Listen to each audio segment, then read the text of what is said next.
আজও অনেক বাবা মা মেয়ের বিয়ের আগে একটা কথাই বারবার বলেন, ভালো পরিবারে বিয়ে দিতে চাই।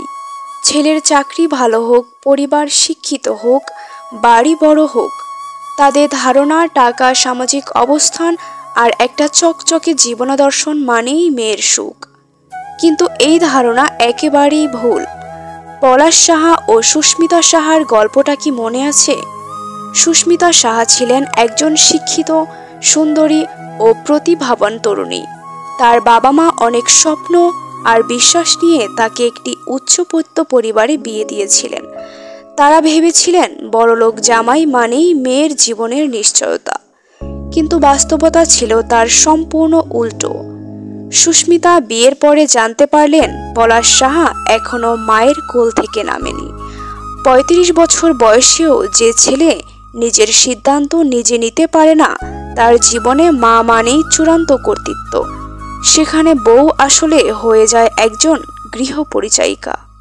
সুস্মিতা শ্বশুরবাড়িতে পড়লেন মানসিক নির্যাতনের চক্রে। শাশুড়ির কটূক্তি, অবহেলা আর পরিবারের সদস্যদের তাচ্ছিল্য তাকে ধীরে ধীরে মানসিকভাবে গুঁড়িয়ে দেয়।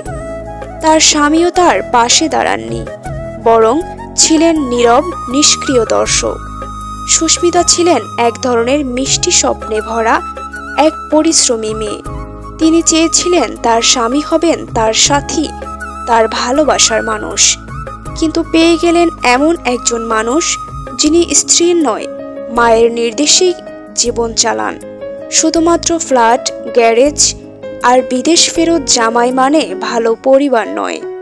ভালো পরিবার মানে একটা ঘর যেখানে মেয়েকে মানুষ হিসাবে সম্মান করা হয়, যেখানে শাশুড়ি মেয়েকে দাসী নয়, সন্তানের মতো করেই ভালোবাসে, যেখানে মেয়েটা রাতে নিশ্চিন্তে ঘুমাতে পারবে ভয় না পেয়ে, যেখানে তার কান্না উপহাস নয় বরং বোঝার চেষ্টা করা হয়।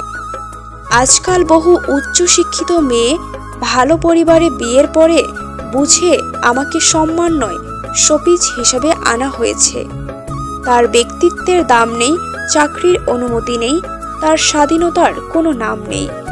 কেউ বলে তুমি কাজের লোকেরও যোগ্য নয়, কেউ বলে আমাদের মানো না মানো, নয়তো এই বাড়ি ছাড়ো। কেউ বলে তোমার কষ্টের গল্প এখানে কেউ শুনবে না। এই সব শব্দ থেকে ব্যবহার, দৃষ্টি আর আচরণ মেয়েটাকে বোঝানো হয় তুমি এখানে বাহিরের কেউ। ধরুন কোনো পরিবারের প্রতি মাসে লাখ টাকা উপার্জন হয়, ছেলের চাকরি বড় কোম্পানিতে হয়, কিন্তু সেই পরিবারে একটা শিক্ষিত মেয়েকে বলা হয় তুমি আমাদের স্ট্যান্ডার্ডে মিলো না, আর তোমার মতো মেয়ে তো কাজের লোকেরও যোগ্য না। তাহলে সেখানে টাকা থাকার মানে কি সম্মান আছে? না, টাকা, সামাজিক অবস্থান কখনোই মানুষের মূল্যবোধকে নির্ধারণ করে না। অনেক বাবা মা দেখতে সুন্দর, পড়াশোনা জানার শিক্ষিত, তবুও তাকে ভালো চাকরি ছেড়ে বা উচ্চবিত্ত পরিবার ছাড়া অন্য কোথাও বিয়ে দিতে চায় না। তারা ভাবেন মেয়ে বড়লোকের বউ হবে, এটাই যেন জীবনের সার্থকতা। প্রশ্ন হলো, সে ঘরে গিয়ে কি আপনার মেয়ে মর্যাদা পাবে? সে কি নিজের ইচ্ছে মতো হাসতে পারবে, কথা বলতে পারবে, সিদ্ধান্ত নিতে পারবে?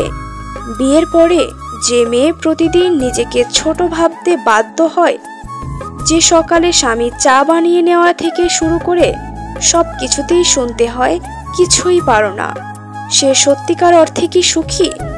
সমাজে এমন বহু মেয়ে আছে যারা বড়লোক পরিবারে গিয়ে অভিযোগ করতে পারে না, কারণ বলে তোমার তো সব আছে, তুমি আবার কিসের কষ্টে আছো? যে মেয়েটা বাবা মায়ের কাছে ছিল রাজকন্যা, সে বউ হয়ে গিয়ে শাশুড়ির হাতে মানসিক দাসী হয়। তাই আপনার মেয়েকে কোথায় বিয়ে দিচ্ছেন, কার কাছে বিয়ে দিচ্ছেন, তা টাকা পয়সার চেয়েও শ্বশুর শাশুড়ি কেমন তা আগে থেকে ভালো করে যাচাই বাছাই করে নিন। মেয়েটা কিন্তু আপনার।